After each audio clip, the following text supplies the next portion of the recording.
Baik, terima kasih. Terima kasih kami ucapkan kepada Bapak. Ratusan warga antusias memadati pasar murah yang dilaksanakan di TPA Sukawinatan.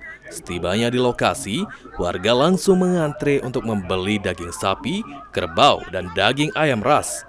Tak butuh waktu lama, daging yang dijual di pasar murah langsung habis diserbu warga.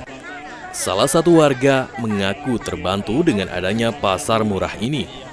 Karena harga daging ayam di pasar murah dijual Rp32.000 per kilogram, lebih murah dibandingkan harga di pasaran yang mencapai Rp42.000. Sementara daging kerbau dijual Rp97.000 per kilogram, lebih murah dibandingkan harga pasar yang mencapai sekitar Rp150.000. 32 karena pakai QRIS. Berapa lagi ayam? Ada 3 sampai 40-an. Nah, di sini harganya 121. Daging apa itu? Daging sapi.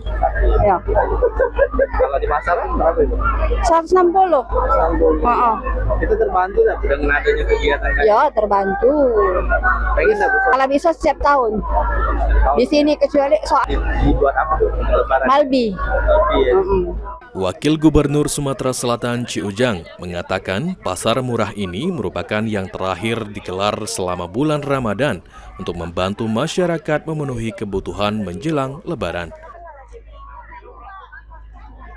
Yang malah cuma 30% harga dari harga normalnya 40%. Jadi masyarakat sangat senang apalagi nak menyambut Lebaran ini. Biasa ibu-ibu uang pajak disisihkan dikit-dikit itu kan ya untuk kebutuhan habis Lebaran lagi. Kalau pemerintah provinsi bekerja sama dengan BUMN, BUMD terus melaksanakan, insya Allah masyarakat sangat terbantu. Untuk itemnya sendiri apa saja? Banyak telur, beras, gula, cabai, bawang merah, bawang putih tadi, bawang bombay, ada katanya bawang bombay. Untuk Kalau nak lebaran telur, ya, nak lebaran dagingnya ada, daging ayam, daging apa.